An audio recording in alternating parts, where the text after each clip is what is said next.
মহান আল্লাহ সুবহানাহু তাআলা এই পৃথিবী যেই দিন সৃষ্টি করেন তারও 50,000 বছর পূর্বে এই পৃথিবীকে ধ্বংসের ফায়সালাও করেন, তাকদীরে লিখিত। মহান আল্লাহ সুবহানাহু তাআলার প্রজ্ঞা, তার হিকমাহ এটির দাবি রাখে যে মানুষের বিচার হওয়া উচিত, পুনরুত্থান হওয়া উচিত, তাহলে অসংখ্য মানুষ আর কোনোদিন বিচার পাবে না। কত মানুষ পরিবারে, সমাজে, গ্রামে, রাষ্ট্রে মাজলুম, যাদের দুনিয়াতে ন্যায় পাওয়া সম্ভব নয়। যদি পুনরুত্থান এবং পরকাল না হয়, বিচার কে করবে? ন্যায় কে বুঝিয়ে দিবে?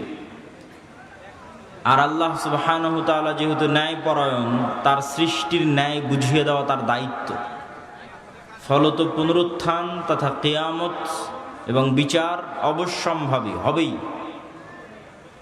পুরো কোরআনের সারমর্ম যদি দুই বাক্যে আমরা ফুটিয়ে তুলতে চাই, তাহলে তার প্রথম বাক্য হবে আল্লাহর তাওহীদ, আর দ্বিতীয় বাক্য হবে পরকাল, কিয়ামত, জান্নাত, জাহান্নাম, বিচার। সূরা ফাতিহা থেকে সূরা নাস পর্যন্ত ঘুরিয়ে ফিরিয়ে বিভিন্নভাবে এই মেসেজ দুটি দেওয়ার চেষ্টা করা হয়েছে। তো সেই বিচার দিবস কায়েম করার জন্য পৃথিবীর ধ্বংস হওয়া লাজিম। আসমান, জমিন, সূর্য, চন্দ্র, নক্ষত্রের ধ্বংস হওয়া অপরিহার্য। তো পৃথিবীর ধ্বংস সুনিশ্চিত। পৃথিবী ধ্বংস হওয়ার পূর্বে কি হবে, কি হতে পারে, তার কিছু বর্ণনা আল্লাহ সুবহানাহু তাআলা কোরআনে, রাসূলুল্লাহ সাল্লাল্লাহু আলাইহি ওয়াসাল্লাম হাদিসে দিয়েছেন। যেগুলো বড় থেকে বড় ঘটনা, সেগুলো কোরআনেই আছে। ইযাস সামাউ ফাতারাত ওয়া ইযাল কাওয়াকিবু ইনতাসারাত ওয়া ইযাল বিহারু ফুজ্জিরাত ওয়া ইযাল কুবুরু বু'থিরাত ইযা যুলজিলাতিল আরদু জিলজালাহা ওয়া আখরাজাতিল আরদু আথকালাহা ওয়া ক্বালাল ইনসানু মা লাহা আল কারিআতু মাল কারিআহ ওয়া মা আদরাকা মাল কারিআহ ইয়াওমা ইয়াকুনুন নাসু কাল ফারাশিল মাবথুথ ওয়া তাকুনুল জিবালু কাল ইহনিল মানফুশ। এগুলো কিয়ামতের হওয়ার যে ভয়ঙ্কর এবং ভয়াবহ বিবরণী, তার কিছু কিছু আয়াত, এরকম অসংখ্য আয়াত আছে। শুধু কিয়ামতের দিন কি হবে তার বর্ণনা। মানুষ হবে বিক্ষিপ্ত পঙ্গপালের ন্যায়, হিমালয় পাহাড়ের মতো বড় বড় পাহাড়গুলো হবে আকাশে উড়ন্ত ধ্বনিত তুলার ন্যায়, আসমান ফেটে যাবে, জমিন চৌচির হয়ে যাবে, অসংখ্য বর্ণনা। আর এই ভয়ঙ্কর ভয়াবহ ঘটনাগুলো ঘটার আরও আগে পৃথিবীতে কি হবে তার কিছু বর্ণনা হাদিসে এবং কিছু বর্ণনা কোরআনে উল্লেখিত হয়েছে। আজকে আমরা পৃথিবী ধ্বংসের পূর্ব মুহূর্তে পৃথিবীতে সংঘটিত ফিতনা, এটির উপরে সংক্ষিপ্ত আলোচনা তুলে ধরার চেষ্টা করব ইনশাআল্লাহ। ওয়া মা তাওফীকি ইল্লা বিল্লাহিল আলিয়্যিল আযীম। রাসূলুল্লাহ সাল্লাল্লাহু আলাইহি ওয়াসাল্লাম, ভাই এখানে দিয়েন না ভাই। রাসূলুল্লাহ সাল্লাল্লাহু আলাইহি ওয়াসাল্লাম বলেছেন, ইসলামের প্রথম যেই মালার যে বিভিন্ন দানা থাকে, একটা যদি গলায় মালা দিই তার অনেক দানা, ইসলামের প্রথম যে দানাটি পতন ঘটবে সেটা যে খেলাফা। আর ইসলামের শেষ যে দানাটির পতন ঘটবে সেটা হচ্ছে সালাত। তথা এমন একটা সময় আসবে যখন মানুষ সালাত আদায় করবে না, কেউ না, একজনও নয়। আর প্রথম যেটার পতন ঘটে গেছে সেটা হচ্ছে খেলাফা। কিন্তু কিয়ামতের পূর্ব মুহূর্তে রাসূলুল্লাহ সাল্লাল্লাহু আলাইহি ওয়াসাল্লামের ভবিষ্যৎবাণী অনুযায়ী আবারও খেলাফত প্রতিষ্ঠিত হবে আলা মিনহাজিন নবুওয়াহ।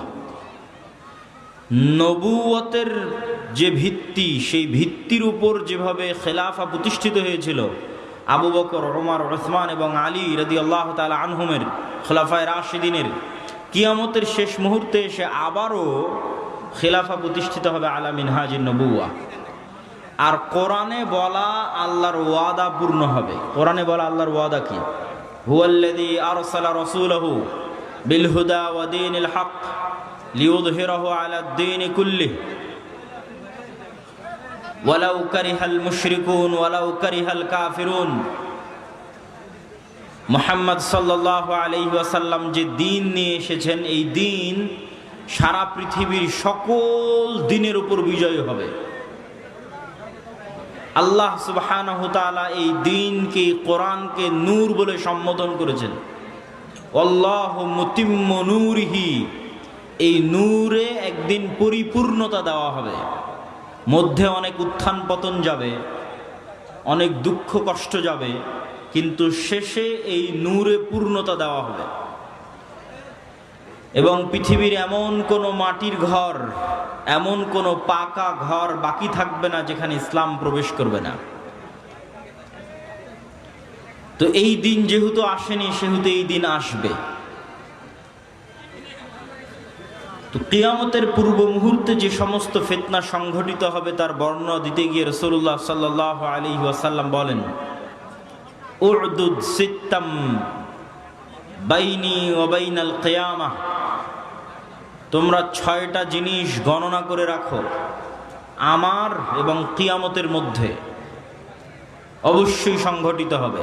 1, মাউতি, আমার নিজের মৃত্যু। মুহাম্মদ সাল্লাল্লাহু আলাইহি ওয়াসাল্লামের নবী হিসেবে প্রেরিত হওয়া, মুহাম্মদ সাল্লাল্লাহু আলাইহি ওয়াসাল্লামের মৃত্যু, নবী হওয়া এবং মৃত্যুবরণ কিয়ামতের বড় আলামতগুলোর একটি বড় আলামত। আগের যুগে এক নবীর মৃত্যু হলে মানুষ আর এক নবীর অপেক্ষা করত, আর মুহাম্মদ সাল্লাল্লাহু আলাইহি ওয়াসাল্লাম যেহেতু শেষ নবী, সেহেতু তার মৃত্যুর পরে আমরা আর এক নবীর অপেক্ষা করব না কিয়ামতের অপেক্ষা? কিয়ামতের অপেক্ষা। তাহলে মুহাম্মদ সাল্লাল্লাহু আলাইহি ওয়াসাল্লামের মৃত্যুর পরেই কিয়ামত। 10 দিন পরে হোক, 10 বছর পরে হোক, 10,000 বছর পরে হোক, 10 লক্ষ বছর পরে হোক, কিন্তু মুহাম্মদ সাল্লাল্লাহু আলাইহি ওয়াসাল্লামের মৃত্যুর পরেই কিয়ামত। এটিই সত্য। আর আগের নবীদের ক্ষেত্রে এক নবীর মৃত্যুর পরে আর এক নবী, আর এক নবীর মৃত্যুর পরে আর এক নবী, শেষ নবীর মৃত্যুর পরে কিয়ামত। যেহেতু শেষ নবীর মৃত্যু হয়ে গেছে প্রায় 1400 বছর, সেহেতু এটি নিশ্চিত করে মানুষ বলতে পারবে না যে কখন কিয়ামত হবে, কিন্তু যে কোনো সময় হঠাৎ কিয়ামত হয়ে যাবে। বাগতাতান, হঠাৎ। আল্লাহ সুবহানাহু ওয়া তাআলা কোরআন মাজিদে বলেছেন যে হঠাৎ কিয়ামত কায়েম হয়ে যাবে। প্রিয় উপস্থিতি, 1 নাম্বার মুহাম্মদ সাল্লাল্লাহু আলাইহি ওয়াসাল্লামের মৃত্যু। 2 নাম্বার ফাতহু বাইতুল মুকাদ্দাস। স্বেচ্ছাসেবকদের প্রতি আহ্বান জানাবো, ডানে ভিড় বেশি হচ্ছে, তথা আমার ডানে, এই ভিড়গুলোকে পিছনের দিকে নিয়ে গেলে সবচেয়ে ভালো হয়। স্টেজেও যারা দায়িত্বশীল আছেন তারা স্বেচ্ছাসেবকদের দিয়ে এই কাজটা একটু করিয়ে নেন। 2 নাম্বার হচ্ছে মসজিদে আকসা বিজয় হবে আমার এবং কিয়ামতের মধ্যে। রাসূল সাল্লাল্লাহু আলাইহি ওয়াসাল্লাম যখন মারা যাচ্ছেন তখন মসজিদে আকসা বিজয় হয়নি। তখন মসজিদে আকসা খ্রিস্টানদের কাছে আছে, রোমান এম্পায়ার, তাদের অনেক পবিত্র জায়গা, ইহুদিদেরও পবিত্র জায়গা, খ্রিস্টানদেরও পবিত্র জায়গা। তাহলে মুহাম্মদ সাল্লাল্লাহু আলাইহি ওয়াসাল্লাম মসজিদে আকসা তার জীবদ্দশায় বিজয় করে যাননি। তাহলে মুহাম্মদ সাল্লাল্লাহু আলাইহি ওয়াসাল্লাম ভবিষ্যৎবাণী করছেন যে এটা বিজয় হবে। তো মুহাম্মদ সাল্লাল্লাহু আলাইহি ওয়াসাল্লামের পরে এক খলিফার পরে ওমর রাদিয়াল্লাহু তাআলা আনহুর যুগে মসজিদে আকসা বিজয় হয়। দ্বিতীয়বার আর একবার বিজয় হয় সুলতান সালাহুদ্দিন আইয়ুবীর যুগে। তৃতীয়বার আরো একবার বিজয় হতে পারে, আল্লাহু আলাম। মসজিদে আকসা বিজয় হবে। 3 নাম্বার, এমন ভয়ঙ্কর মহামারী, ছাগলে বা পশু প্রাণীতে যখন মড়ক লাগে, মুরগির খামারে যখন ভাইরাস ঢুকে মড়ক লাগে, তখন একটা মোরগও বাঁচে না। এরকম ভয়ঙ্কর মহামারীতে পৃথিবী সাফ হয়ে যাবে। পৃথিবীতে যা মানুষ বেঁচে আছে তার অনেক অল্প মানুষ বেঁচে থাকবে। তো রাসূল সাল্লাল্লাহু আলাইহি ওয়াসাল্লামের মৃত্যুর পর থেকে নিয়ে আজ পর্যন্ত অসংখ্য মহামারী হয়েছে। তো যে কোনো মহামারী বড় আকার ধারণ করলেই সাহাবায়ে কেরাম, মালহামা নামটি এখন অনেক পরিচিত, আর ইংরেজিতে আরমাগেডন নামটি অনেক পরিচিত। বাইবেলের প্রফেসি অনুযায়ী শেষ জামানায় এক ভয়ঙ্কর যুদ্ধ হবে, যেটিকে তারা বলে আরমাগেড্ডন, ভয়ঙ্কর যুদ্ধ। ওইটারই ইসলামিক টার্মিনোলজি, পরিভাষা অনেকেই মনে করে যে আল মালহামা বা আল মালহামা আল কুবরা, ভয়ঙ্কর যুদ্ধ। যেই যুদ্ধের মতো ভয়ঙ্কর যুদ্ধ অতীতে কোনোদিন হয়নি, পরে ভবিষ্যতে আর কোনোদিন হবে না। এই যুদ্ধটা কাদের কাদের মধ্যে সংঘটিত হবে? খ্রিস্টান রোমানদের মধ্যে এবং মুসলমানদের মধ্যে। রাসূলুল্লাহ সাল্লাল্লাহু আলাইহি ওয়াসাল্লামের ভাষা অনুযায়ী সেই দিন খ্রিস্টানেরা একত্রিত হবে তাহতা সামানিনা রায়া, ৮০টি পতাকার অধীনে। তাহতা কুল্লি রায়াতিন, প্রত্যেক পতাকার অধীনে ইসনা আশারা আলফ, ১২,০০০ করে সেনাবাহিনী থাকবে, যোদ্ধা, ফাইটার।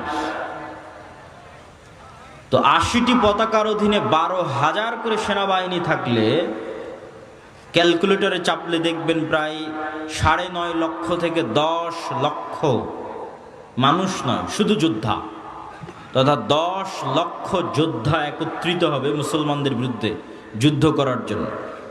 রাসূল সাল্লাল্লাহু আলাইহি ওয়াসাল্লাম এই যুদ্ধের জায়গার নামও বলে দিয়েছেন, বলেছেন লা তাকুমুস সাআ, ততদিন কিয়ামত হবে না যতদিন না হাত্তা তুকাতিলুনার রোম, যতদিন না তোমরা রোমানদের বিরুদ্ধে যুদ্ধ করেছো বিল আমাক আও বিদাবিক, আমাক এবং দাবেক নামক জায়গায় যতদিন না তোমরা রোমানদের বিরুদ্ধে যুদ্ধ না করেছো ততদিন কিয়ামত হবে না। তো এই আমাক এবং দাবেক নামক জায়গাটি বর্তমান সিরিয়া এবং তুরস্কের সীমান্তবর্তী অঞ্চল। সিরিয়ার সীমান্তবর্তী ইদলিব, আলেপ্পো, আরবিতে বলে হালব, ইংরেজিতে বলে আলেপ্পো। এই হালব বা আলেপ্পোর হচ্ছে তুরস্কের সাথে লাগানো একটি সিরিয়ার শহর। এই সীমান্তবর্তী অঞ্চলেই এই জায়গাগুলো আছে মর্মে যারা ইতিহাসবিদ, যারা মানচিত্র নিয়ে গবেষণা করেন তাদের দাবি। আল্লাহু আ'লাম। এই যুদ্ধের ভয়াবহতা বলতে গিয়ে রাসূলুল্লাহ সাল্লাল্লাহু আলাইহি ওয়াসাল্লাম বললেন, সেই দিন এই যুদ্ধে এত মানুষ মারা যাবে। আরেক বর্ণনা অনুযায়ী এই যুদ্ধ প্রায় ৪ দিন ব্যাপী চলবে, পঞ্চম অথবা ষষ্ঠতম দিনে গিয়ে বিজয় হবে, অথবা চতুর্থ। তো ৪ দিন যুদ্ধ চলবে। প্রথম ৩ দিন ফলাফল ছাড়াই যুদ্ধ শেষ হবে, শুধু মৃত্যু আর লাশ, লাশের সারি আর মৃত্যু। আর চতুর্থতম, পঞ্চমতম অথবা ষষ্ঠতম দিনে গিয়ে বিজয় নির্ধারণ হবে মুসলমানদের। লাশের সংখ্যা এবং সারি বলতে গিয়ে রাসূল সাল্লাল্লাহু আলাইহি সাল্লাম বলেছেন যে একটি পাখি যদি আকাশে উড়ে তাহলে ১ মাস উড়লেও মানুষের লাশ যেহেতু শেষ হবে না, লাশের দুর্গন্ধ যেহেতু শেষ হবে না, সেহেতু পাখি দুর্গন্ধ মুক্ত ফাঁকা জায়গায় বসতেও পারবে না। পাখি পড়ে মারা যাবে, তবুও কোনো ভালো বসার মতো ফাঁকা জায়গা পাবে না ১ মাস উড়লেও। তাহলে এখান থেকে একটা পাখিকে উড়িয়ে দিলে ১ মাসে সে যতদূর যাবে, এই পুরো এরিয়া যদি চতুর্দিক থেকে মাপা হয় তো দেখা যাবে সবই লাশ। তাহলে কত লক্ষ, কত কোটি মানুষের লাশ হতে পারে আল্লাহু আ'লাম। রাসূল সাল্লাল্লাহু আলাইহি ওয়াসাল্লাম বলছেন, গনিমতের বন্টনে কেউ সন্তুষ্ট হবে না। কেন? ওয়ারিসই নাই। সন্তুষ্টি কেমনে হবে? ওয়ারিস নাই। ওয়ারিস নাই কেন? এক বংশে যদি ১০০ জন সদস্য থাকে তো ৯৯ জনই মারা যাবে, একজন বেঁচে থাকবে, তাহলে তো কোনো ওয়ারিস নাই। যেহেতু কোনো ওয়ারিস নাই সেহেতু কোনো আনন্দ নাই।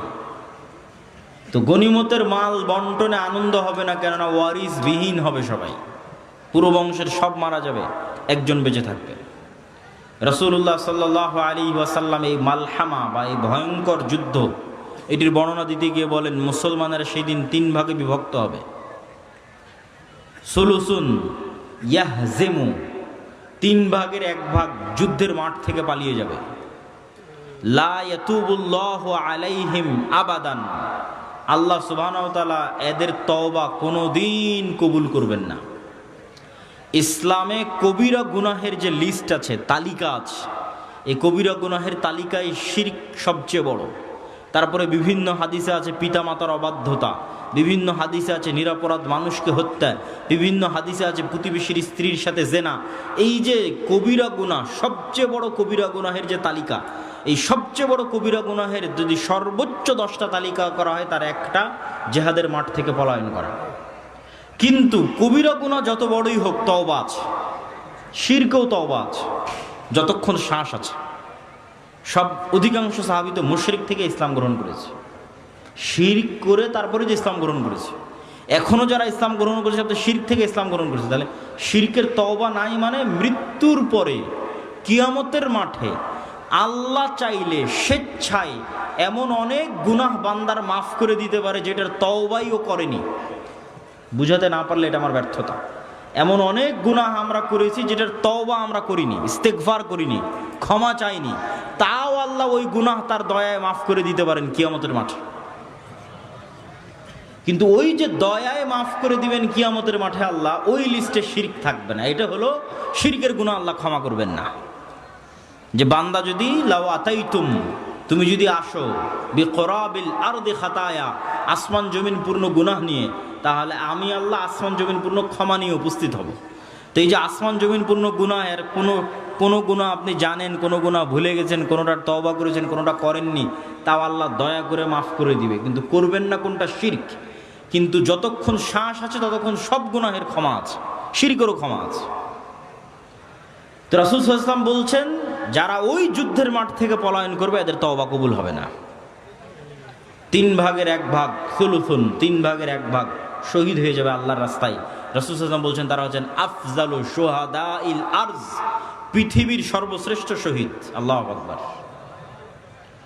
তারপরে বলছেন 3 ভাগের বাকি 1 ভাগ, 1 ভাগ তো পালিয়ে গেল, 1 ভাগ মরে শেষ, আর 1 ভাগ তারা বিজয়ী হবে। এরা বিজয়ী হওয়ার পর এই বিজয়ী দল ইয়াফতাতিহুনাল কুসতুনতুনিয়া, কনস্টান্টিনোপল বিজয় করবে। এই কনস্টান্টিনোপল, কুসতুনতুনিয়া হচ্ছে আজকের তুরস্কের ইস্তাম্বুল, যেটা দীর্ঘদিন তুরস্কের রাজধানী ছিল।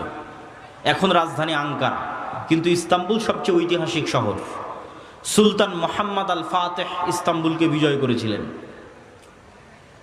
কিন্তু হাদিসের ভাষায় বোঝা যাচ্ছে কিয়ামতের পূর্ব মুহূর্তে, দাজ্জাল প্রকাশের পূর্ব মুহূর্তে পুনরায় মুসলমানেরা তুরস্ক বিজয় করবে, তথা মুসলমানদের বর্তমান যে তুরস্ক মুসলমানদের হাতে আছে, এটি মুসলমানদের হাতে নাও থাকতে পারে।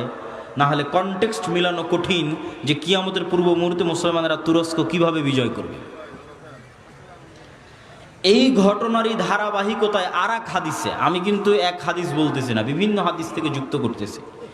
আর এক হাদিসে রাসূলুল্লাহ সাল্লাল্লাহু আলাইহি ওয়াসাল্লাম বলেন, ততদিন পর্যন্ত কিয়ামত হবে না যতদিন না বানু ইসহাকের 70,000 মানুষ, ইসহাক আলাইহিস সালাতু ওয়াস সালামের বংশের, ইব্রাহিম আলাইহিস সালাতু ওয়াস সালামের বংশের 70,000 মানুষ যতদিন না এমন এক শহরে যুদ্ধ করছে, মদিনাতুন, এমন এক শহরে যুদ্ধ করছে, জানিবুহাল বার ওয়া জানিবুহাল বাহর, যার এক পাশে সমুদ্র আর এক পাশে সমতল। কোন শহর? আলেম ওলামা মতভেদ করেছেন। কেউ বলেছেন এটি ইতালির রাজধানী রোম, কেউ বলেছেন এটি তুরস্কের ইস্তাম্বুল, কুসতুনতুনিয়া, কনস্টান্টিনোপল। ইতালির রাজধানী রোম হওয়ার পক্ষে আর একটা জয়ীফ হাদিস আছে, যে রাসূল সাল্লাল্লাহু আলাইহি ওয়াসাল্লামকে জিজ্ঞেস করা হচ্ছে যে উম্মতে মুহাম্মাদি কোন শহর আগে বিজয় করবে কিয়ামতের পূর্ব মুহূর্তে, কুসতুনতুনিয়া না রোমিয়া? কিন্তু হাদিসের সানাদ দুর্বল। তো এমন এক শহর, যেই শহরের, কিন্তু এখন যেটা অনুবাদ করতেছি এটা সহিহ বুখারী মুসলিমের হাদিসগুলো অনুবাদ করতেছি, যেগুলো আমি পূর্ণ অনুবাদ করতেছি এগুলো, তথা কিয়ামতের পূর্ব মুহূর্তে যা ঘটবে তার সবচেয়ে বিশুদ্ধ যেগুলো হাদিস। রাসূল সাল্লাল্লাহু আলাইহি ওয়াসাল্লাম বললেন এমন এক শহর বিজয় করবে বানু ইসহাকের, ইব্রাহিম আলাইহিস সালাতু ওয়াস সালাম, ইসহাক আলাইহিস সালাতু ওয়াস সালামের বংশের 70,000 মানুষ, যেই শহরের এক পাশে সমুদ্র আর এক পাশে সমতল, কিন্তু ওই যুদ্ধ হবে বিদুন সিলাহ, লা ইয়ারমুনা আইয়ু সাহমিন, না তারা কোনো তীর নিক্ষেপ করবে না তরবারি চালাবে, কোনো অস্ত্র ছাড়া বিজয় হবে। কিসের মাধ্যমে বিজয় হবে? তারা শুধু মুখে উচ্চারণ করবে লা ইলাহা ইল্লাল্লাহু আল্লাহু আকবার। এই এক তাকবীর ধ্বনিতে শহরের এক দেওয়াল পড়ে যাবে, দ্বিতীয় তাকবীর ধ্বনিতে শহরের দ্বিতীয় দেওয়াল পড়ে যাবে, তৃতীয় তাকবীর ধ্বনিতে শহরের তৃতীয় দেওয়াল পড়ে যাবে। মুসলমানেরা বিনা বাধায়, বিনা রক্তপাতে এবং বিনা অস্ত্র প্রয়োগে ওই শহরে প্রবেশ করবে। তো যদি এটি কুস্তুনতুনিয়া হয় তাহলে এই যে আগের ঘটনার ধারাবাহিকতায় আগে যে ভয়ঙ্কর মালহামা হলো, এই যে লক্ষ লক্ষ কোটি কোটি মানুষ মারা গেল, তারপরে মুসলমানেরা বিজয় হলো, খ্রিস্টানরা পরাজয় হলো, এই সেনাবাহিনী এবার যখন সিরিয়া এবং তুরস্কের সীমান্তবর্তী অঞ্চল থেকে বিজয় অভিযান নিয়ে রওনা দিবে ইস্তাম্বুল কুস্তুনতুনিয়া বরাবর, তখন ইস্তাম্বুলে প্রবেশ করতে তাদের আর আলাদা কোনো অস্ত্র প্রয়োগ করতে হবে না। তাকবীর ধ্বনিতে ওই নগরীর দেওয়াল পড়ে যাবে এবং তারা বিনা অস্ত্র প্রয়োগে শহর বিজয় করবে। অথবা ওই আগের হাদিসে কুস্তুনতুনিয়া বিজয় হয়ে গেছে, কুস্তুনতুনিয়া বিজয়ের পর এই বিজয় কাফেলা চলতেই থাকবে। ম্যাপ চেক করলে বুঝবেন, চলতে চলতে চলতে পৌঁছে যাবে ইতালির রাজধানী রোমে। যখন ইতালির রাজধানী রোমে পৌঁছবে তখন আর এখানে কোনো অস্ত্র প্রয়োগ করতে হবে না, তাকবীর ধ্বনিতে শহর বিজয় হয়ে যাবে। দুটের যে কোনো একটা আল্লাহ সুবহানাহু ওয়া তাআলা ভালো জানেন। এই দুই বিজয়ের অথবা এক বিজয়ের, কুস্তুনতুনিয়া বিজয় অথবা কুস্তুনতুনিয়ার পরে রোম বিজয়, ইতালির রাজধানী রোম বিজয়, এই দুই বিজয়ের কোনো এক বিজয়ের পরে আড়াল থেকে, বেশিরভাগ হাদিসে আছে কুস্তুনতুনিয়া বিজয়ের পর, শয়তান চিৎকার করে বলবে দাজ্জাল তোমাদের বাড়িতে প্রবেশ করে গেছে। কিন্তু এটা মিথ্যা সংবাদ হবে। কিন্তু তখন তৎকালীন এই মুজাহিদ বাহিনী যারা যুদ্ধ করতেছে তাদের যিনি নেতা থাকবেন তিনি 10 জন অশ্বারোহীকে রওনা করিয়ে দিবেন দাজ্জাল সত্যি সত্যি বের হয়েছে কিনা এটা অনুসন্ধান করার জন্য। খেয়ার ও আহলিল আরজ মদিনা থেকে যুদ্ধ করার জন্য সিরিয়াতে এসে রোমানদের বিরুদ্ধে যুদ্ধ করবে, এই জন্য মদিনা থেকে তৎকালীন বিশ্বের খেয়ার ও আহলিল আরজ সবচেয়ে আল্লাহওয়ালা তাকওয়াবান পরহেজগার একদল মানুষ বের হবে। আল্লাহু আকবার। তৎকালীন বিশ্বের সবচেয়ে তাকওয়াবান আল্লাহওয়ালা পরহেজগার মানুষেরা তখন মদিনায় থাকবে। তাদের একটা জামাত এই যুদ্ধে অংশগ্রহণ করার জন্য মদিনা থেকে রওনা দেবে। তখন এই রোমান খ্রিস্টান এম্পায়ারের সেনাবাহিনীরা বলবে মদিনার মানুষ তোমাদের এখানে কাজ কি? খাল্লু বাইনানা ওয়া বাইনাল্লাযিনা সাবাউ মিন্না, আমাদের যুদ্ধ এই সিরিয়ার মানুষদের সাথে, তোমরা আমাদের রাস্তা ক্লিয়ার করে দাও, তোমাদের এই যুদ্ধে বাধা দেওয়ার কি দরকার? অথবা আমাদের মধ্যে থেকে আগের যুদ্ধের ধারাবাহিকতায়, মানে এর আগেও আরো অনেক যুদ্ধ হয়ে থাকতে পারে, ধারাবাহিকতায় আমাদের মধ্যে যারা তোমাদের কাছে বন্দী হয়ে আছে, বন্দী হওয়ার পর তারা তোমাদের দিন গ্রহণ করে নিয়েছে, ওদের সাথে আমাদের যুদ্ধ, তোমরা কেন ওদেরকে বাঁচাতে আসতেছো? এরকম একটা কনটেক্সট হাদিসের মধ্যে আছে। তখন মদিনার মানুষেরা উত্তরে বলবে আমরা আমাদের ভাইদেরকে একাই ছেড়ে দিতে পারি না, অতএব এই যুদ্ধে আমরা অংশগ্রহণ করবই করব। এখানে ভাইদেরকে বলতে দুটোই উদ্দেশ্য হতে পারে, সিরিয়ার মুসলমানদেরকে অথবা রোমানদের মধ্যে যারা বন্দী হয়েছিল খ্রিস্টান পরে মুসলমান হয়ে গেছে, ওদেরকে এরা চাচ্ছে নিয়ে নিতে, যে আমরা তো আমাদের লোকজনকেই চাচ্ছি, তোমাদের কি সমস্যা? ওদেরকে বাঁচাতে এরা বলবে না আমাদের মুসলিম ভাইদেরকে আমরা একাই ছেড়ে দিতে পারি না, তখনই যুদ্ধ হবে। তো এবার এই যে 10 জন অশ্বারোহী রওনা দিল দাজ্জালের অনুসন্ধানে, দাজ্জালকে খুঁজতে, তখনও দাজ্জাল বের হয়নি।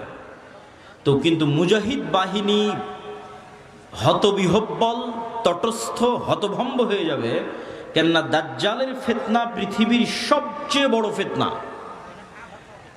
আদম আলাইহিসসালাতু ওয়াসসালাম যেই ফিতনায় পা দিয়ে জান্নাত থেকে বের হয়ে গেছেন ওটাও ফিতনা।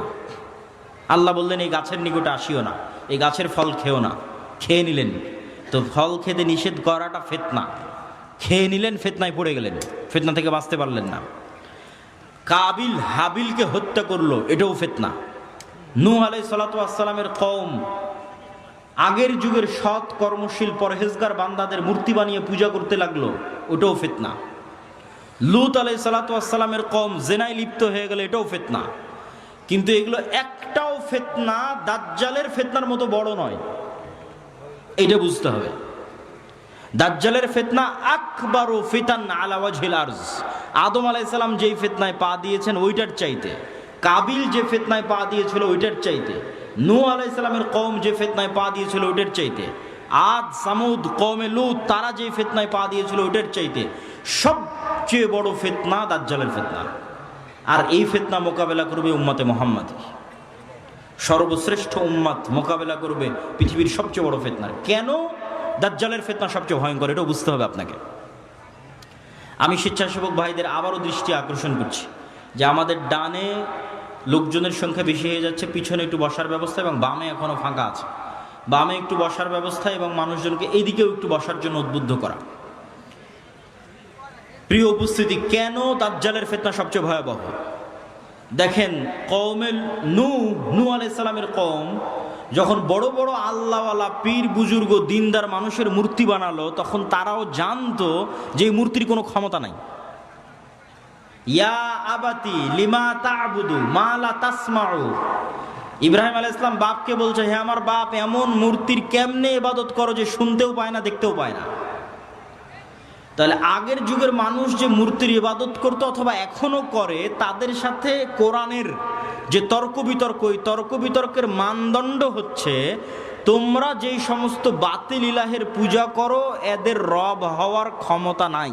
রব হওয়ার ক্ষমতা নাই মানে কথা বলার ক্ষমতা নাই, শোনার ক্ষমতা নাই, দেখার ক্ষমতা নাই, সৃষ্টির ক্ষমতা নাই। এরা একটা মাছি বানাতে পারবে না, মশা বানাতে পারবে না, এরা একটা খেজুরের বিচির দানার উপরের যে পাতলা আবরণ থাকে ওটার পর্যন্ত এরা মালিক নয়। তাহলে যে রব নয়, ও ইবাদতের যোগ্য কেমনে হয়?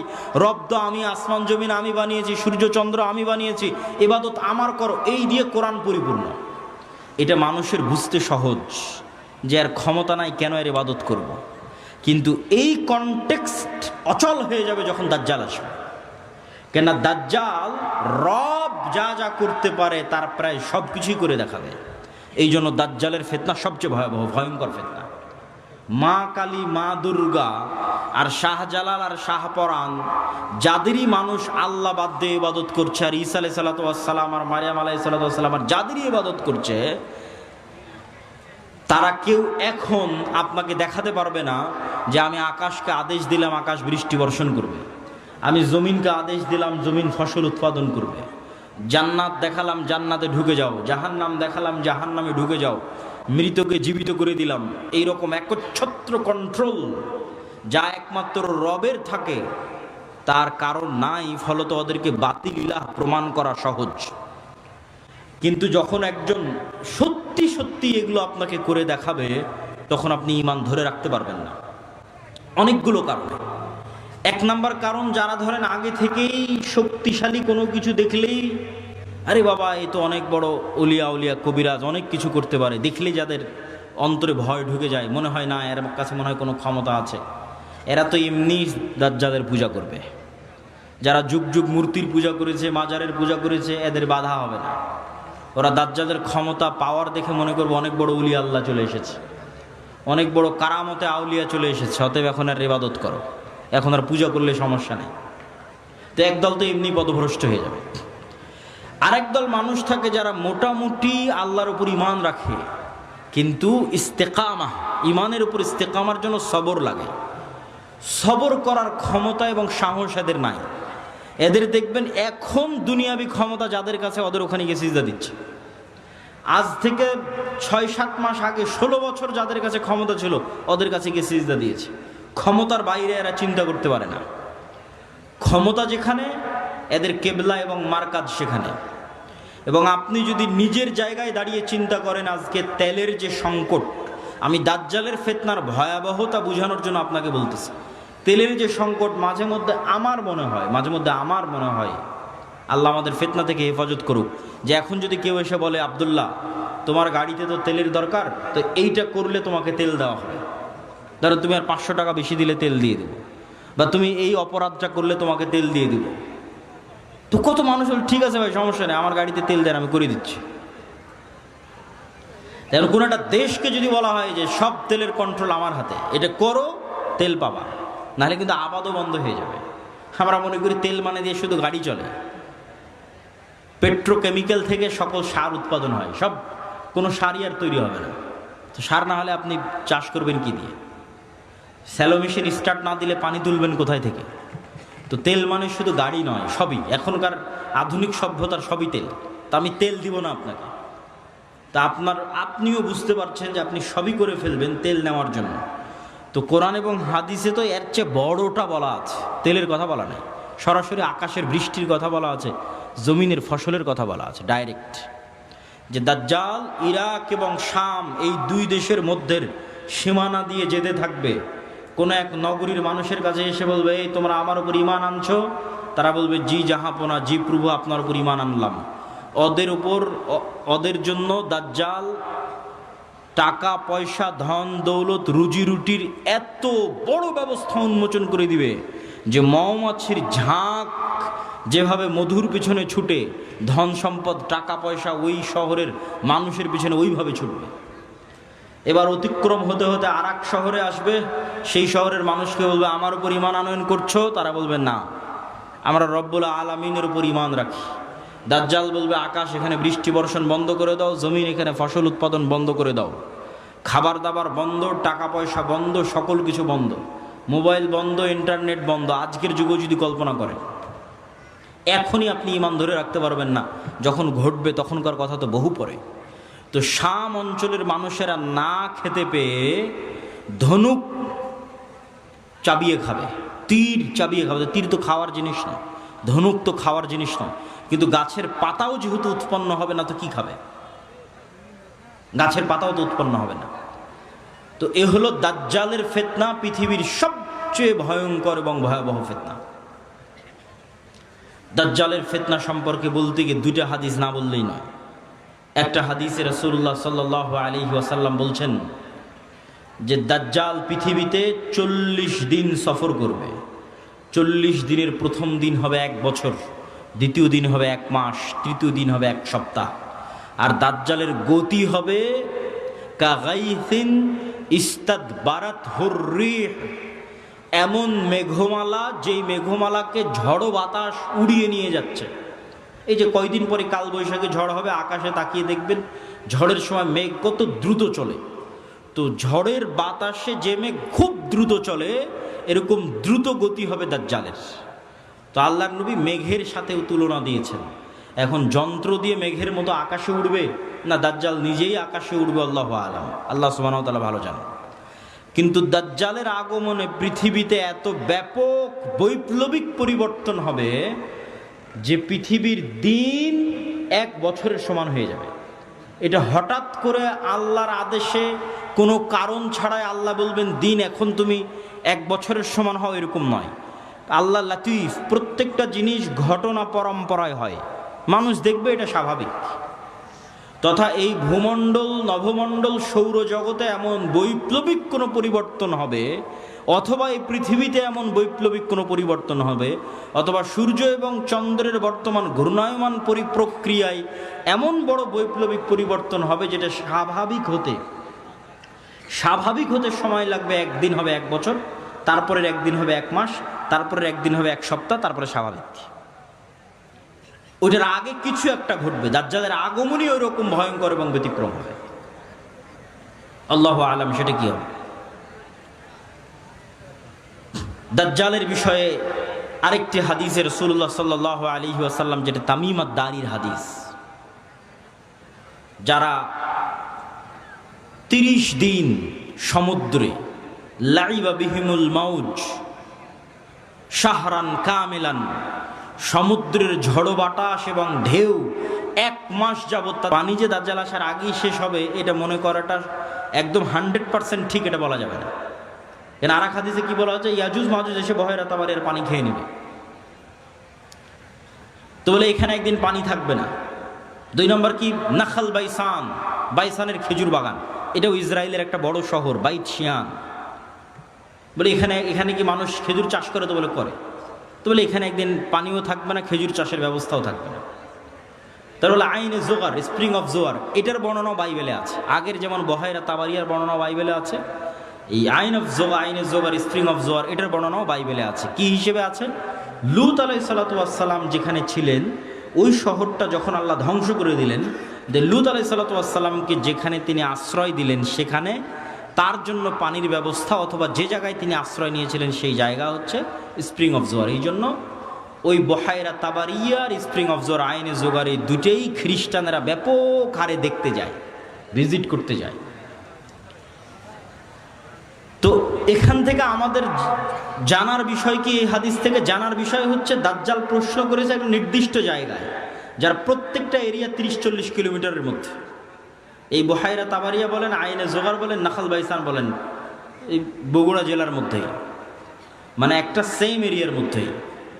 তথা কিয়ামতের পূর্ব মুহূর্তের ফিতনার বর্ণনাগুলো নিশ্চিতভাবে কিয়ামতের পূর্ব মুহূর্তে যা যা হবে এগুলো মক্কা মদিনার বাইরে, মক্কা মদিনায় হবে না। মক্কা মদিনা ফিতনা মুক্ত থাকবে। কোথায় হবে তাহলে? সিরিয়াতে, শাম। শাম মানে আগে ফিলিস্তিনি বোঝানো হতো, শাম মানে আগে মসজিদে আকসাই বোঝানো হতো। শাম মানে আজকের শাম নয়, তথা মসজিদে আকসা এবং এর আশেপাশের অঞ্চল যেগুলোতে এখন ইসরায়েল, ফিলিস্তিন, জর্ডান, এই যে অঞ্চলগুলো এবং এখনকার যে সিরিয়া, সব কিছু এই অঞ্চলে হবে। দাজ্জালের এই সংক্ষিপ্ত বর্ণনা এবং দাজ্জালের ফিতনার এই সংক্ষিপ্ত বর্ণনার পরে কি হবে? ওই যে মুজাহিদ বাহিনী যারা দাজ্জালের মিথ্যে সংবাদ শুনে এবার দেমাশকে ফিরে আসবে, যুদ্ধ বিজয় অভিযান বাদ, কেন এটা ভয়ঙ্কর ফিতনা। এই ভয়ে দাজ্জাল আসলে বের হয়েছে কিনা, যুদ্ধ বাদ দিয়ে সবাই ফিরে আসবে তাদের যেটা সেন্টার, তাদের সেন্টার দামেস্ক। যুদ্ধ যদি রোম পর্যন্ত গিয়ে থাকে, ইতালির রাজধানী, ওখান থেকেও ফিরে দামেস্কে আসবে। যদি তুরস্কের রাজধানী ইস্তাম্বুল পর্যন্ত গিয়ে থাকে, ওখান থেকে ফিরে দামেস্কে আসবে। এবার দামেস্কে আসতে আসতে সত্যি দাজ্জাল বের হয়ে যাবে। এবার রিয়ালি প্রকৃত অর্থে দাজ্জাল বের হয়ে গেছে, এবং দাজ্জাল বের হওয়া মাত্রই সকল ক্ষমতা দাজ্জালের কাছে চলে যাবে। এটার বিবরণ আরেকটু পরে দিব, এখানে এটা শেষ করে নি। তো দাজ্জাল বের হয়ে যাবে। এই দামেস্কের মসজিদে ফজরের সালাতে যখন জামাত হবে, তখন এবার ঈসা আলাইহিস সালাতু ওয়াস সালাম অবতীর্ণ হবেন। কেননা দাজ্জালের ফিতনা যেই লেভেলের অলৌকিক, ওইটা মোকাবেলা করার জন্য ওই লেভেলের অলৌকিক লাগবে। তথা দাজ্জালের এই ফিতনা মোকাবেলা ওই মুজাহিদরাও করতে পারবে না যারা ইস্তাম্বুল বিজয় করেছে, রোম বিজয় করেছে, এবং কিছু কিছু হাদিসের বর্ণনা অনুযায়ী তারা ভারতও বিজয় করতে পারে। মানুষের মাথায় একটা চিত্র আগে থেকে ঢুকে আছে যে দাজ্জাল যখন বের হবে পৃথিবীতে, তখন পুরো পৃথিবী দাজ্জালের কন্ট্রোলে থাকবে। এটা ভুল কথা। দাজ্জাল যখন বের হবে তখন পুরো পৃথিবী মুসলমানদের কন্ট্রোলে থাকবে। মানে মুসলমানরা বিজয় করে শেষ করে দিবে, সব বিজয় করে ফেলবে। মসজিদে আকসা বিজয়, ইস্তাম্বুল বিজয়, খ্রিস্টানরা তো পরাজিতই হয়ে যাবে, ইতালির রাজধানী রোম বিজয়, ভারত বিজয়, পুরো পৃথিবীতে মুসলমানদের জয় জয়কার থাকবে। হাদিস থেকে আমি যতটুকু চিন্তা ভাবনা করে দেখেছি, এটাই বেশি খাপ খায়, এটাই বেশি মিলে, যে দাজ্জাল বের হওয়ার পূর্বে, ইমাম মাহদি আসার আগেই, অথবা ইমাম মাহদির সাথী, অথবা ইমাম মাহদি সহ, যেটাই বলেন, দাজ্জাল এবং ঈসা ইসলাম আসার পূর্বে পৃথিবী মুসলমানদের, মসজিদ আকসা মুসলমানদের, তুরস্ক মুসলমানদের, ইতালি, পুরো ইউরোপ মুসলমানদের, ভারত মুসলমানদের, সবই মুসলমানদের। মুসলমানদের বিজয় যখন সর্বোচ্চ স্তরে, এবং দাজ্জালের কোনো ষড়যন্ত্র যখন ওর কাজে দিচ্ছে না, দাজ্জালের পক্ষ হয়ে পৃথিবীতে কাজ করবে এরকম কোনো বড় শক্তি আর পৃথিবীতে নাই, এবার নিজেই দাজ্জাল বের হয়ে আসবে।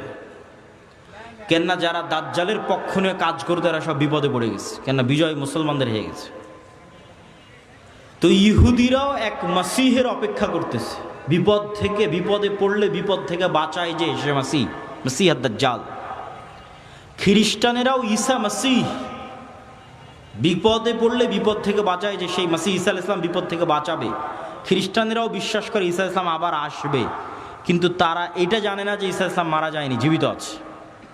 আমরা জানি ঈসা আলাইহিস সালাম মারা যাননি, জীবিত আছে, আর তারা মনে করে মরে গেছে, কিন্তু পুনর্জন্ম হয়ে পুনরায় ঈসা আলাইহিস সালাম পৃথিবীতে আসবে তাদেরকে বাঁচানোর জন্য, খ্রিস্টানদের বাঁচানোর জন্য। তাহলে সারা পৃথিবীর সবাই শেষ জামানার একজন বিশাল মাসিহের অপেক্ষায়। এবং আধুনিক এখনকার বিশ্বের যতগুলো নিউজ চ্যানেল রিপোর্ট, সবগুলোতেই বর্তমান যে যুদ্ধ চলতেছে, এই যুদ্ধ নিয়েও এই আলোচনাগুলো আমাদের দেশে নয়, এই অঞ্চলে নয়, ইউরোপ এবং আমেরিকায় আলোচিত হচ্ছে, যারা বিশ্ব শাসন করে তাদের কাছে। তাদের ভাষায় দাজ্জাল হচ্ছে অ্যান্টি ক্রাইস্ট ইংরেজিতে, আর মালহামা হচ্ছে আরমাগেড্ডন, আর জেসাস ঈসা আলাইহিস সালাতু ওয়াস সালাম উনি আসবেন। অ্যান্টি ক্রাইস্ট না আসলে জেসাস আসবে না। অ্যান্টি ক্রাইস্ট মানে দাজ্জাল। আর অ্যান্টি ক্রাইস্ট ততক্ষণ আসবে না যতক্ষণ না ইহুদিরা জেরুজালেমে একত্রিত হচ্ছে, এটা তাদের বিশ্বাস। ইভাঞ্জেলিক্যাল খ্রিস্টিয়ান যারা ইঞ্জিল কেন্দ্রিক খ্রিস্টান, তাদের বিশ্বাস। তো ফলত তাদেরও ঈসা আলাইহিস সালামকে নিয়ে আসতে হবে, ইহুদিদেরও একজন মাসিহ লাগবে। ফলত সবাই সেইটারকে সামনে নিয়ে কাজ করতেছে, যে ওইটা যত দ্রুত ঘটানো যাবে তত দ্রুত মনে করতেছে আমাদের বিজয়। কিন্তু সবার কামনা অনুযায়ী তো কাজ হবে না, সবার চাওয়া অনুযায়ী কাজ হবে না। কেননা সবাই ভুল বুঝবে, ভ্রান্তিতে পা দিবে। কি কি ভ্রান্তিতে পা দিবে বলি? ইহুদিদের আসল মাসিহা যিনি, আসল মাসিহ যিনি, তিনি তো চলেই এসেছেন, কিন্তু তারা তো গ্রহণ করেন। ইহুদিদের প্রকৃত মাসিহ তো ছিল মুহাম্মদ সাল্লাল্লাহু আলাইহি ওয়াসাল্লাম নিজেই। মুহাম্মদ সাল্লাল্লাহু আলাইহি ওয়াসাল্লামের অপেক্ষায় তারা মদিনায় গিয়ে বসে থাকতো, অনেক আগে গিয়ে বসেছিল, ইমান তো আনেনি। তো এরা তো মাসিহকে চিনতে পারেনি। ঈসা আলাইহিস সালাম তো মাসিহ চিনতে পারেনি, ইমান আনেনি, ঈসা আলাইহিস সালামকে হত্যা করার চেষ্টা করেছে, নিকৃষ্ট। তো এই জন্য এদের সঠিক মাসিহ এরা পাবে না। এরা দাজ্জালকেই মনে করবে আমাদের মাসিহ, কিন্তু দাজ্জাল তো হবে ভ্রান্ত। এই জন্য দাজ্জালের অনুসারী কারা হবে? ইহুদিরা। রাসূল সাল্লাল্লাহু আলাইহি ওয়াসাল্লাম বলছেন, ইয়াতবাউদ দাজ্জাল ৭০ আলফা ইয়াহুদ মিন আসবাহান। ইরানের ইস্পাহান শহরের ৭০,০০০ ইহুদি দাজ্জালের অনুসারী হবে। তাহলে ইহুদিরা দাজ্জালকে মাসিহ মনে করে দাজ্জালের অনুসারী হবে, কিন্তু দাজ্জাল তো পরাজিত হবে। কিন্তু প্রথম প্রথম যখন দাজ্জাল আসবে তখন তো সব ক্ষমতা দাজ্জালের হাতে, ফলত যে কেউ পথভ্রষ্ট হয়ে যাবে। তো এই অংশের সামারিটা করি। এই অংশের সামারি হচ্ছে, দাজ্জাল এবং ঈসা আলাইহিস সালাম আসার পূর্বে মুসলমানেরা পৃথিবী বিজয় করবে এবং ইহুদি এবং খ্রিস্টানরা বিপদে পড়বে। যেহেতু ইহুদি এবং খ্রিস্টানরা বিপদে পড়বে, বিশেষ করে ইহুদিরা, তো এখন ইহুদিদের বাঁচানোর জন্য দাজ্জাল বের হবে। এবং যেহেতু দাজ্জালের পক্ষে কাজ করার মতো আর পৃথিবীতে কেউ অবশিষ্ট নাই, এই জন্য এবার দাজ্জাল নিজেই বের হবে। দাজ্জাল যখন নিজেই বের হবে তখন এক নিমিষে, এক সেকেন্ডে সকল ক্ষমতা দাজ্জালের কাছে চলে যাবে। মুসলমানেরা হতভম্ব, হতবিহ্বল হয়ে যাবে। আকাশও বৃষ্টি বর্ষণ করে না, জমিনও ফসল উৎপাদন করে না, দুর্ভিক্ষই নিয়তি ইমান নিয়ে বাঁচার জন্য। তথা সেই সফল যে বলবে আমি মরতে প্রস্তুত কিন্তু ইমান বিক্রি করতে প্রস্তুত নয়। সেই সফল যার একটা টাকার প্রতি অবৈধ লোভ নাই, অবৈধ একটা টাকার প্রতি ন্যূনতম লোভ নাই। আপনি নিজেই নিজের আত্মা এবং নফসকে চেক করেন যে আপনার একটা টাকার প্রতি যদি, অবৈধ টাকার প্রতি যদি ন্যূনতম লোভ থাকে, আপনি দাজ্জালের ফিতনা থেকে বাঁচতে পারবেন না। পরকালে যার বিশ্বাস সর্বোচ্চ পর্যায়ে, পরকালে যার বিশ্বাস সর্বোচ্চ লেভেলে, ও দাজ্জালের ফিতনা থেকে বাঁচতে পারবে। আসহাবুল উখদুদ ওয়াস সামাই যাতিল বুরুজ ওয়াল ইয়াউমিল মাউউদ ওয়া শাহিদু ওয়া মাশহুদ কুতিলা আসহাবুল উখদুদ। ওদের বলা হলো হয় ঈমান না হয় সামনে আগুন, ঝাঁপিয়ে পড়ো। তো ওরা বলল আমরা আগুনেই ঝাঁপিয়ে পড়ব। তো ওরা আগুনে কেমনে ঝাঁপিয়ে পড়বে এটা ছাড়া সম্ভব নয় ঝাঁপিয়ে পড়া, যদি ওই আগুনে জান্নাত না দেখে। আর নিজের বাড়িতে যে এসি রুম আছে ওখানে জাহান্নামের আগুন জ্বলতেছে। তো ওরা এটা বিশ্বাস করে যে আমি যদি আমার এসি রুমে ফিরে যাই ইমান পরিত্যাগ করে, তাহলে ওই এসিরা বাতাস নয়, এটা জাহান্নামের আগুন। আর যদি সামনের আগুনে ঢুকে যাই তাহলে এটা আগুন নয়, এটা জান্নাত। তো এই সেম ঘটনা তো দাজ্জালের সময় হবে। দাজ্জালের জান্নাতে যে ঢুকবে ও ঢুকে গেল জাহান্নামে, আর দাজ্জালের জাহান্নামে যে ঢুকবে ও ঢুকে গেল জান্নাতে। তাহলে পরকালের উপর ইয়াকিন না থাকলে তো আপনি দাজ্জালের ফিতনা থেকে বাঁচতে পারবেন না। তাহলে এবার দাজ্জালের আবির্ভাবের পর সারা পৃথিবীর সব মুমিন মুসলমান বিপদে, কোনো খাবার নাই, অসহায়, কিচ্ছু না। এবার বিপদগ্রস্ত মুমিন মুসলমানদের বাঁচানোর জন্য আসবে ঈসা আলাইহিস সালাম। এই হলো প্রেক্ষাপট। তাহলে শুরুতে বিপদে ইহুদি খ্রিস্টানেরা, বাঁচাতে আসবে দাজ্জাল। সব ক্ষমতা তখন দাজ্জালের কাছে। বিপদে এবার মুসলমানেরা। কোন মুসলমানেরা? যারা সব দেশ বিজয় করে শেষ করে দিয়েছে। তুরস্ক বিজয় করেছে, মসজিদে আকসা, ভারত, তারপরে ইতালি, সব বিজয় শেষ করে দিয়েছে। ওরা এখন চরম বিপদে। এবার ওদেরকে বাঁচানোর জন্য আসবে ঈসা আলাইহিস সালাম। তো ঈসা আলাইহিস সালামও এমন অলৌকিক ক্ষমতা নিয়ে আসবেন যে তার নিঃশ্বাস যতদূর পর্যন্ত যাবে, নিঃশ্বাসে কাফের মারা যাবে। আল্লাহু আকবার, আল্লাহু আকবার। নিঃশ্বাসের স্পর্শে কাফের মারা যাবে, রাসূল সাল্লাল্লাহু আলাইহি ওয়াসাল্লাম বলেছেন। আর ঈসা আলাইহিস সালামের অলৌকিকত্ব এত টপ লেভেলের হবে যে দাজ্জালকে আলাদা করে হত্যা করা লাগবে না। দাজ্জাল যদি শুধু দেখে ঈসা আলাইহিস সালামের দিকে, ইয়াজুবু কামা ইয়াজুবুল মা, পানিতে লবণ দিলে যেভাবে গলে যায় সেভাবে গলে যাবে, ছেড়ে দিলে গলেই মারা যাবে। কিন্তু ঈসা আলাইহিস সালাম ছাড়বেন না, নিজে হাতে হত্যা করবেন। যেখানে হত্যা করবেন ওটাও ইসরায়েলের সীমানার মধ্যে, ইসরায়েলের বর্তমান রাজধানী তেল আবিব থেকে অতি নিকটে বাবে লুদ নামক জায়গায় দাজ্জালকে ঈসা আলাইহিস সালাতু ওয়াস সালাম হত্যা করবেন। তো যেই ঈসা আলাইহিস সালাতু ওয়াস সালাম এবং যেই মুমিন মুজাহিদেরা পৃথিবীর সবচেয়ে বড় ফিতনা দাজ্জালকে হত্যা করলো, তাদেরকে এবার আল্লাহ বলবে তোমরা তো এত বড় ফিতনা মোকাবেলা করলা, এখন আমার এমন একদল বান্দা বের হবে ইয়াখরুজু ইবাদি লা ইয়াদানি, যে আদম আলাইহিস সালাতু ওয়াস সালামের পিঠ থেকে আল্লাহ মানুষকে বের করলেন, আদমের সকল সন্তানকে বের করে বলা হচ্ছে প্রতি 1000-এ একজন জান্নাতে, 999 জন জাহান্নামে। এই হাদিস রাসূল সাল্লাল্লাহু আলাইহি ওয়াসাল্লাম সাহাবীদের শোনাচ্ছে। তো প্রতি 1000-এ 999 জন জাহান্নামে, এটা শুনে সাহাবীদের মাথা নষ্ট, যে তাহলে তো আমরা সবাই জাহান্নামে। আদম সন্তানের 1000-এর 999 জন যদি জাহান্নামে যায় প্রতি 1000-এ, তাহলে তো আমরা সবাই জাহান্নামে। তখন মুহাম্মদ সাল্লাল্লাহু আলাইহি ওয়াসাল্লাম সাহাবীদের বলতেছে হতাশ হয়ো না, এই 999 জনের বেশিরভাগই ইয়াজুজ মাজুজ। এই 999 জনের বেশিরভাগই ইয়াজুজ মাজুজ।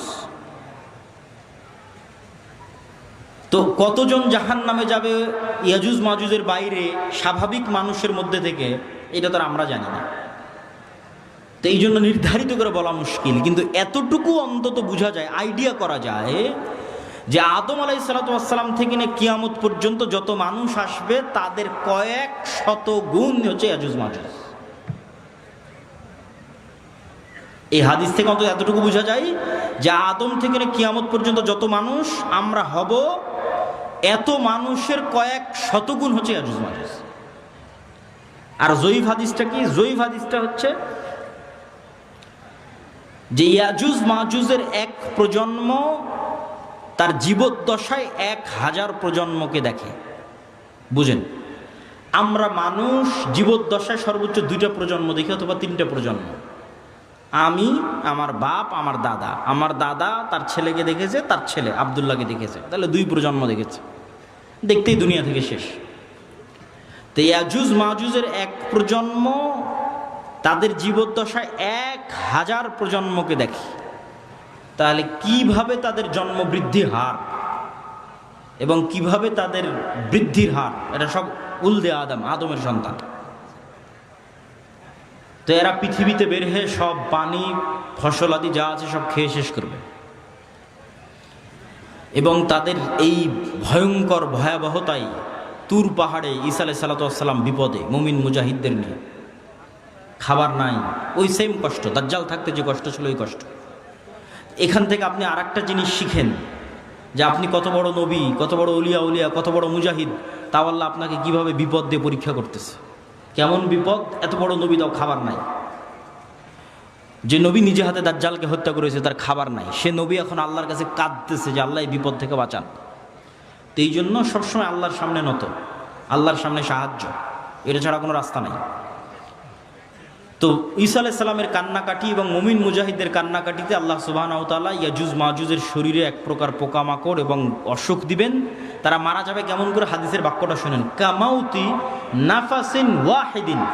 একটা মানুষ মারা গেলে যা হয়, পুরো ইয়াজুজ মাজুজ একসাথে ওইভাবে মারা যাবে, যেন একটা মানুষ মারা গেল। তথা একটা মানুষ মরতে যতটুকু সময় লাগে, পুরো ইয়াজুজ মাজুজ কোটি কোটি হাজার হাজার ওইভাবে একসাথে, at a time, at a moment, at a second মারা যাবে। তো এবার ঈসা আলাইহিস সালাতু ওয়াস সালাম জমিনে ফিরে আসবেন, তো জমিনে পা রাখার জায়গা নাই।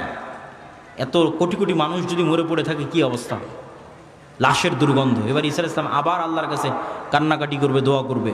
তখন আল্লাহ সুবহানাহু ওয়া তাআলা রাসূল সাল্লাল্লাহু আলাইহি ওয়াসাল্লামের ভাষা অনুযায়ী আনাকি ইবিলিল বুখত, বুখত গোত্রের উটের কুঁজ যেমন উঁচু হয়, ওই রকম উঁচু কুঁজ বিশিষ্ট একদল পাখিকে পাঠাবেন, যেই পাখি হাজার হাজার কোটি কোটি লাখ লাখ লাশকে নিয়ে যে এমন জায়গায় ফেলে দিবে যেখানে মানুষ বসবাস করে না।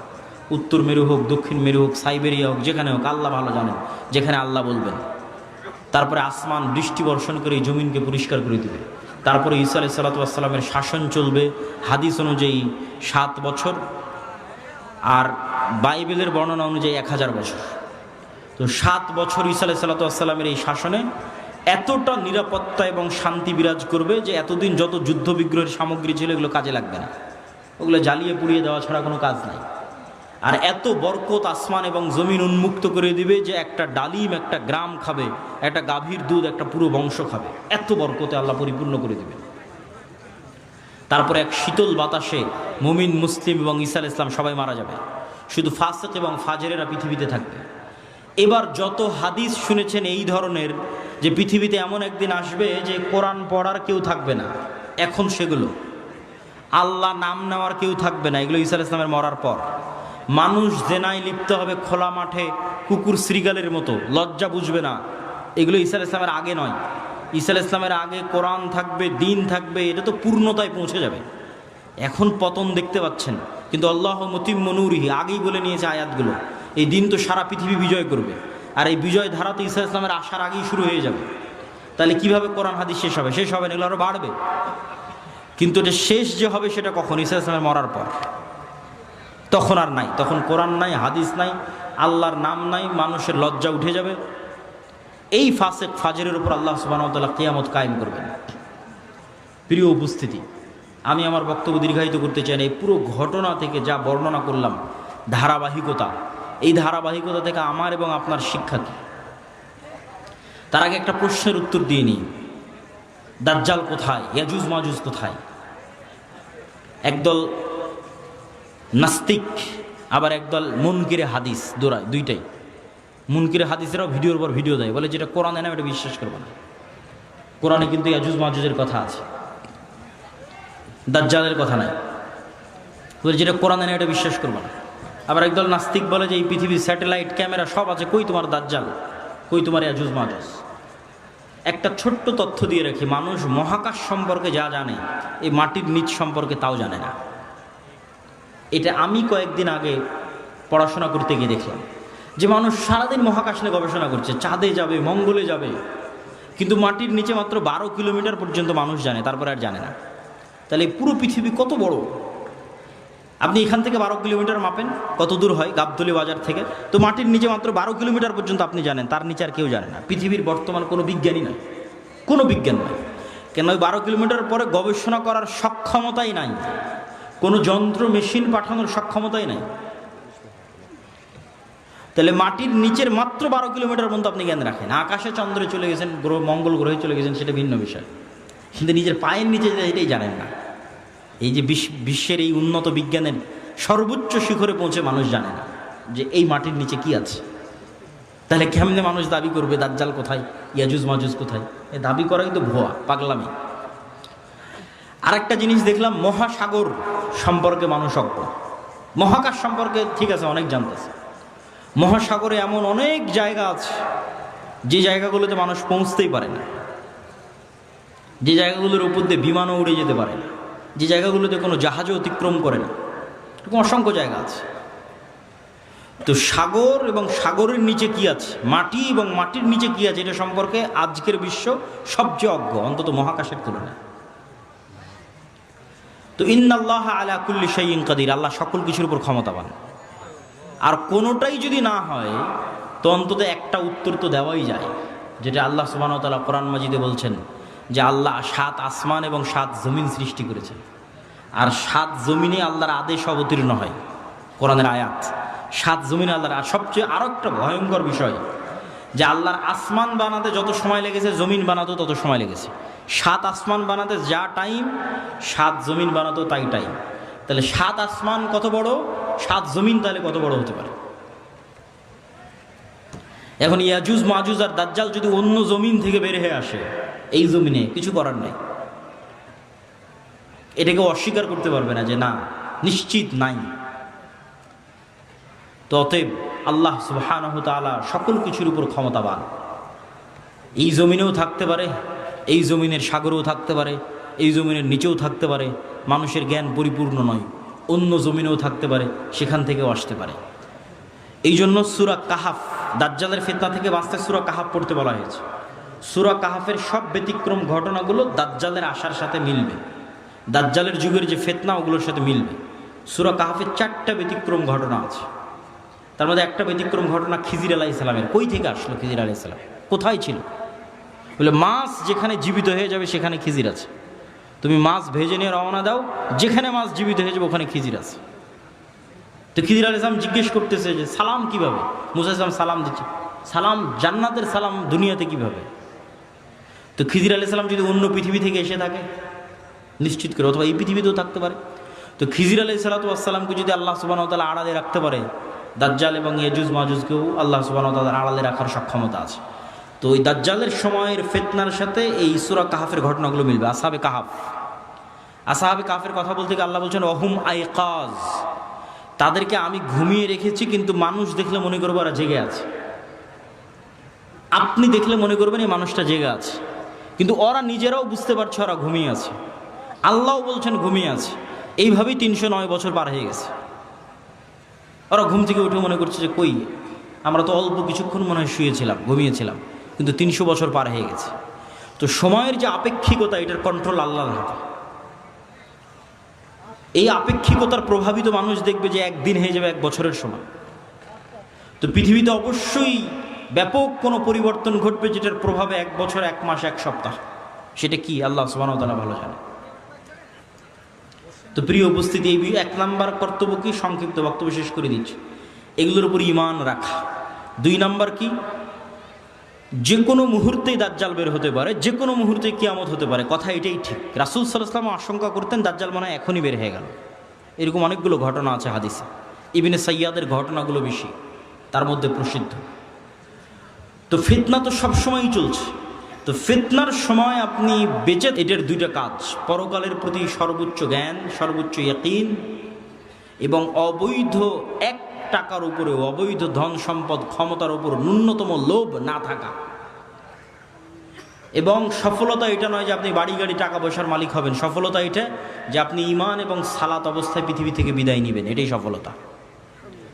তো আল্লাহ সুবহানাহু ওয়া তাআলা যেন আমাদের ঈমান অবস্থায়, সালাত অবস্থায় পৃথিবী থেকে বিদায় নেওয়ার তৌফিক দান করে, বলেন আল্লাহুম্মা আমিন। কেন আমাদের ঈমান অবস্থায় বিদায় নিতে হবে? এত লম্বা ঘটনা বলে এই পুরো ঘটনার উপর একটু পানি দিয়ে একটা কথা বলে, সেটা হচ্ছে ঈসা আলাইহিস সালাম যখন আসবে, ইমাম মাহদি যখন আসবে, দাজ্জাল যখন আসবে, তখন কি নতুন কোনো দিন আসবে নাকি? তাহলে কাজ আমাদের কাছে আছে। হ্যাঁ, ইমাম মাহদি যেই দিন আসবে সেই দিন আমি সব কিছু করবো, জি না, এটাতে প্রোডাক্টিভিটি নষ্ট হয়। এই জন্য আগেই বলেছি, দাজ্জাল আসার আগেই মুসলমানেরা বিজয় করবে। এই জন্য প্রোডাক্টিভিটি বন্ধ করা যাবে না, কেন আসল কাজ তো আমাদের কাছে আছেই। নতুন করে তো আর কিছু আসবে না। ঈসা আলাইহিস সালাম তো নতুন কোরআন আনবেন না, এই কোরআন তো আমার কাছে আছে। ইমাম মাহদি তো আর নতুন হাদিস নিয়ে আসবে না, হাদিস তো এটাই, তো ওটা তো আমাদের কাছে আছে। তাহলে কাজ তো আমাদের কাছে আছে। আরও একটা কি মাথায় নিয়ে উঠে যাবেন, মানুষের মৃত্যু কিয়ামত, কিয়ামত আমার মরে যাওয়াই আমার কিয়ামত। কেন, আমি তো পরকালের জগতে ঢুকে গেছি, কবর, বারজাখ। আমার মৃত্যুর মাধ্যমে আমি পরকালের জগতে ঢুকে গেলাম, তাহলে আমার কিয়ামত আগেই হয়ে গেল, দাজ্জাল আসার আগেই কিয়ামত হয়ে গেল আমার। তাহলে আমার মৃত্যু যেহেতু আমার দোরগড়ায়, তাহলে দাজ্জাল কখন আসলো, মাহদি কখন আসলো, সেটার প্রতি ধর্তব্য না করে ওই যুগেও যেই কোরআনের উপর আমল হবে, যেই কোরআন দিয়ে বাঁচা যাবে, সেই কোরআন আমার কাছে আছে। তাহলে এখন আপনার কাজ কি? আপনার নিজের মৃত্যুর প্রস্তুতি নেওয়া, আর আপনার সামনে যে কোরআন আছে, যেটা সবচেয়ে বড় ঘটনা, দাজ্জালের চেয়ে তো বড় ঘটনা, মাহদি ঈসার চেয়ে তো বড় ঘটনা, কোরআনের প্রেরিত হবে, এইটার উপর আমল করা, পড়া, হাদিস পড়া এবং আমল করা। এবং ইমানের উপর মৃত্যু, সালাতের উপর মৃত্যু, এটা অতীত যুগের সব নবী রাসূলের শিক্ষা।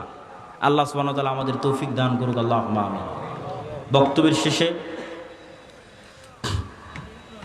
বৈঠকি দানের আহ্বানের পাশাপাশি 2টা জরুরি কথা। এই যে ভাইয়েরা যারা মক্তব পরিচালনা করে গাবতলী শাখায়, আপনারা আমাদের মক্তব অলিম্পিয়াড দেখেছেন এনটিভিতে, বিশাল আয়োজন, সারা দেশে প্রায় 7 শতাধিক মক্তব আমাদের অধীনে ট্রেনিং করা আছে। এখনও ট্রেনিং চলতেছে রাজশাহী জামিয়া সালাফিয়াতে, নতুন 30-40টা মক্তবের, এরকম প্রতিনিয়ত ট্রেনিং চলতেই থাকে। তো এই যে প্রায় 30,000 ছাত্রছাত্রী এই 700টা মক্তবে অধ্যয়ন করে, পড়াশোনা করে। তো এই যে কোরআনের শিক্ষা, কোরআনের জ্ঞান আমরা ছড়িয়ে দিচ্ছি, এই মসজিদ, এই মক্তবগুলো থেকেই কিন্তু খেলাফা প্রতিষ্ঠিত হবে। শেষ জামানায় যারা ইসলামকে বিজয় করবে তারা বের হয়ে আসবে। এই মসজিদ, এই মক্তবগুলোকে আপনাদের মূল্যায়ন করতে হবে, এবং নিজ নিজ মসজিদে মক্তব চালু করা এটা কঠিন কিছু না। ভাই, আপনাদের অধীনে মক্তব কেমনে চালাবো, অনেকেই প্রশ্ন করে, অতি সহজ। আপনি আমাদের যে অফিসিয়াল নাম্বার আছে সেখানে ফোন দিয়ে বলবেন পরের ট্রেনিং কবে, আপনার মক্তবের শিক্ষককে ট্রেনিংয়ে পাঠিয়ে দেবেন। ট্রেনিংয়েই তাকে সব বুঝিয়ে দেওয়া হবে কিভাবে কি হবে না হবে, মক্তব কেমনে চালাবে। শুধু এতটুকু জানা যে পরের ট্রেনিং কবে। এর জন্য কোনো বুকিংও লাগবে না, কিছু লাগবে না। ট্রেনিং শুনে জামিয়া সালাফিয়া ঢুকে যেতে হবে যে ঠিক আছে এতটার সময় ট্রেনিং, আমি এসেছি, 7 দিনের প্রস্তুতি নিয়ে যেতে হবে, অতি সহজ। তো এই যে আমাদের দাওয়াতি কাজগুলো, আরেকটি বড় দাওয়াতি কাজ মাসিক আল ইতিসাম। আমি নিয়মিত লিখি, সম্পাদকীয় লিখি, মিন্নাতুল বাড়ি লিখি, পবিত্র কোরআনের সংক্ষিপ্ত ব্যাখ্যা লিখি। 3টে লেখা শুধু আমারই থাকে মাসিক আল ইতিসাম। আব্দুর রহমান বিন আব্দুর রাজ্জাক, শেখ আব্দুর রাজ্জাক বিন ইউসুফ, আরও বড় বড় আলেম ওলামা সবারই লেখা থাকে, সম্পাদকীয় থাকে। এই মাসের সম্পাদকীয় আছে ইরান এবং ইসরায়েলের যুদ্ধের উপর। এরকম সমসাময়িক সব ইস্যু নিয়ে লেখা থাকে। এই মাসিক আল ইতিসামের এজেন্ট হতে হবে, নিতে হবে, পড়তে হবে, সম্পৃক্ত থাকতে হবে। আর এই যে ইমান বাড়াতে বললাম, ইমান ধরে রাখা, এটার জন্য আল্লাহর পথে যাত্রা, এই বইটা খুব গুরুত্বপূর্ণ। এটা ইমানের মজবুতির জন্যই এই বইটা লেখা, আল্লাহর পথে যাত্রা। এই বইটা প্রত্যেক মসজিদ, মাদ্রাসা, স্কুল, কলেজের দার্সের অন্তর্ভুক্ত হওয়া দরকার। যে মসজিদে মানুষ দার্স দিবে সেই দার্সের অন্তর্ভুক্ত হওয়া দরকার। আরও যে সমস্ত বই পুস্তকগুলো আছে, শেখ আব্দুর রাজ্জাক বিন ইউসুফ, আব্দুর রহিম বিন আব্দুর রাজ্জাক, কাসুস ইসলাম দেখতে কেমন ছিলেন, আইন রসুল, 2 অধ্যায়, উপদেশ, সালাত, সব বইগুলোকে মূল্যায়ন করতে হবে। তো পরিশেষে আমি স্বেচ্ছাসেবকদের আহ্বান করব আপনাদের মধ্যে যাওয়ার, এবং আপনাদেরকে উদাত্ত আহ্বান জানাবো যে তারা এই যে বিশাল খরচ করে মক্তব পরিচালনা করছে এবং এই সম্মেলনগুলো আয়োজন করছে, এগুলোতে আপনাদের আন্তরিক সহযোগিতা আমরা কামনা করছি। তো স্বেচ্ছাসেবক ভাইয়েরা কি প্রস্তুত আছে? তো তাদেরকে আমি ঢোকার জন্য বলতেছি। জি, এবং এর মধ্যে বক্তব্য চলতে থাকবে। আপনারা ব্যাপক হারে এবং বেশিভাবে এই দানে অংশগ্রহণ করার, আমি কিন্তু দেখতে পাচ্ছি না স্বেচ্ছাসেবকরা যে ঢুকতেছে, এটা কিন্তু বোঝা যায় না।